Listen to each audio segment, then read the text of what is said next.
Hello everyone and welcome to another card video. My name is Koren Wiskman and today I'm playing with some brand new goodies from Simon Says Stamp's Stamptember release.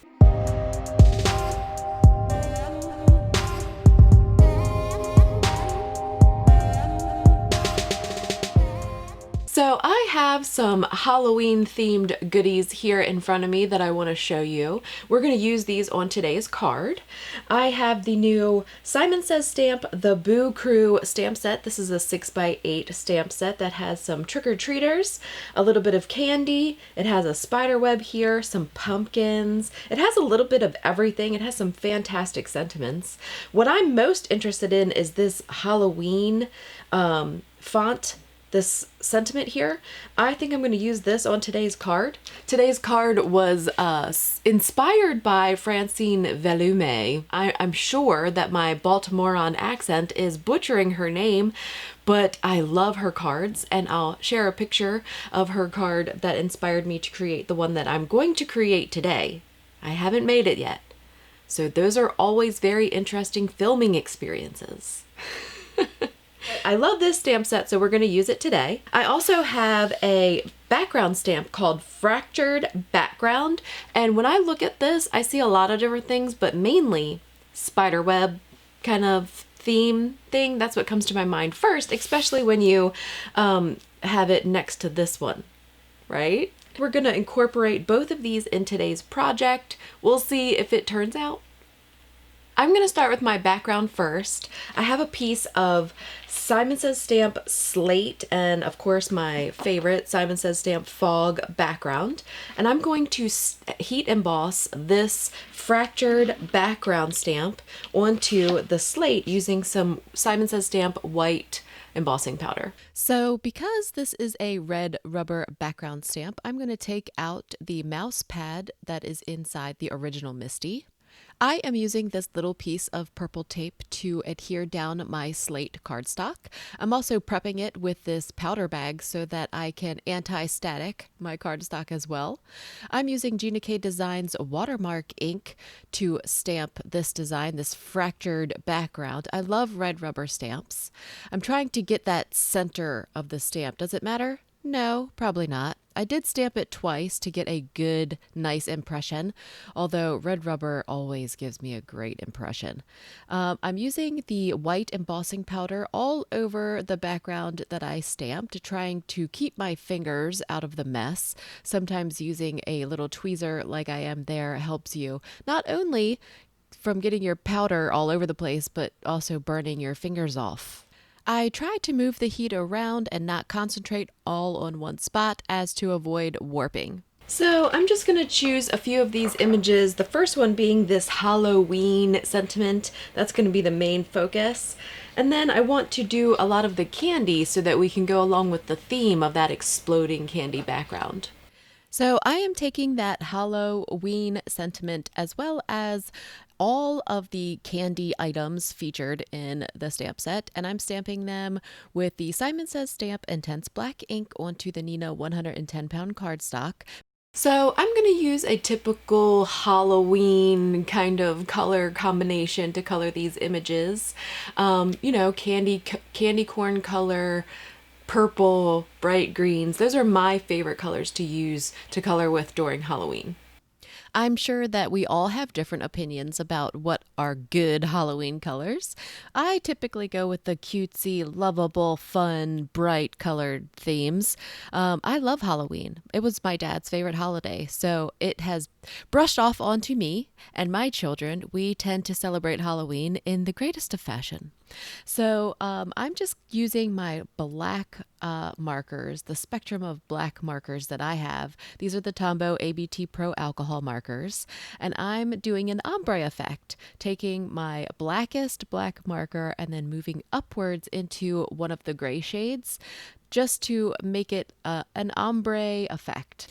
I'm just eyeballing this, okay? So I'm using each marker, and I have a lot. I don't use all of the markers that I have, but I'm taking the knowledge that I have about 5 or 6, 7 markers, and then I'm kind of leaving enough space to use them, as much as them as I think would make a difference in the ombre effect of the letter. I'm sure I don't make sense to some people, but those of you out there that I make sense to, I'm so glad I can help you. So once I used all of my space to create my ombre of gray, I went back over it. So I took all the colors that I just used and went right back over it in about the same fashion as I did prior. This brightens it up and kind of blends it even more. Can I speak? Maybe. I did this for all of those outlined letters. And then I took the yellow and orange combinations that I have for the Tombow markers and I colored up my candy corn. I did the best. I had to look up what a candy corn looked like because I know that there are these three colors, but I always forget in which area or where's yellow and where's orange. Do you like candy corn? I really do like candy corn. I know it's kind of a love or hate kind of thing, but candy corn is definitely a thumbs up for me. I also tried to match the same colors on the candy corn in the sentiment as the candy corn in the rest of the card. Then I colored the rest of the candy. This is my brother's scan and cut, and because I don't have the dies for these images, I'm going to use my scan and cut to cut them out.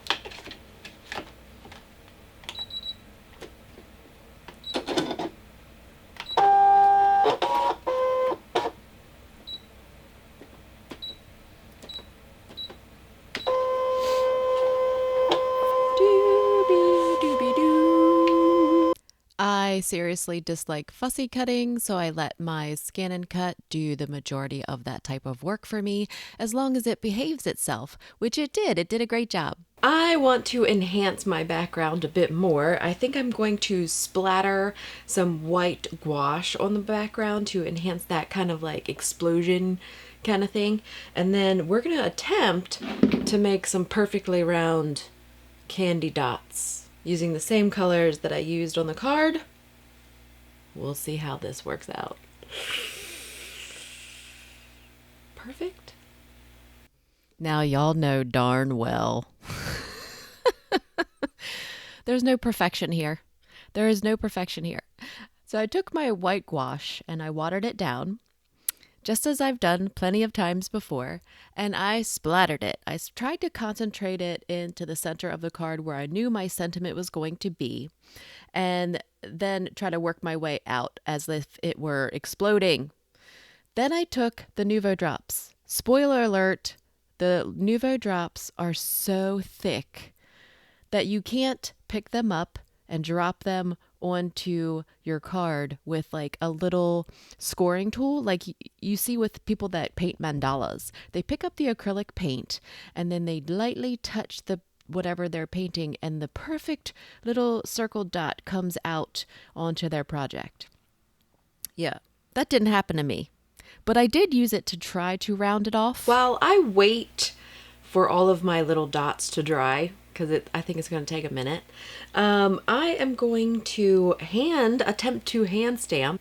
Yeah, just because I haven't really done that in a while, and I want to see where my responses are with my shoulder and everything.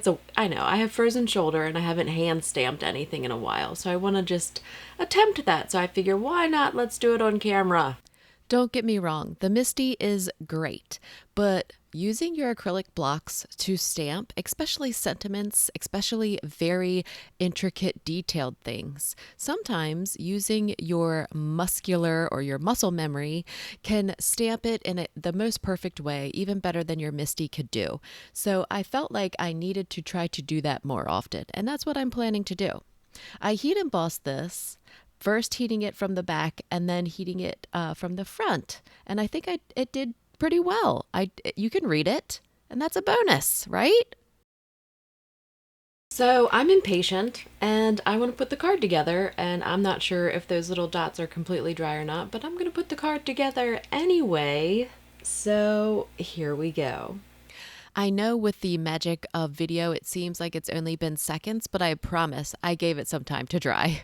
So I stuck down my background, giving it some craft foam behind it and using Tear Tape adhesive to adhere it together.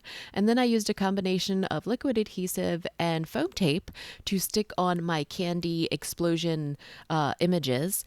And doing that, I think it really turned out. I absolutely love how it turned out. I think it was a great inspiration from Francine. I absolutely love how this card turned out. It was really fun to put all of the little dots on the card and pick the colors of Nuvo drops and even try to make them as perfect as possible, although there's no way I'm ever going to make the perfect round Nuvo drop. Maybe I just don't have the dexterity or the patience. I'm okay with it. But this was really fun to create. I put the sentiment a little bit wonky to maybe add to that explosion effect. If anyone notices, because my sentiments are typically wonky. I hope you enjoyed this card video. Find me, find Simon Says Stamp on social media, and until next time. Thank you so much for sticking around to the very end, guys. I promise family vlogs are coming back. It's coming back, I promise. Just be patient.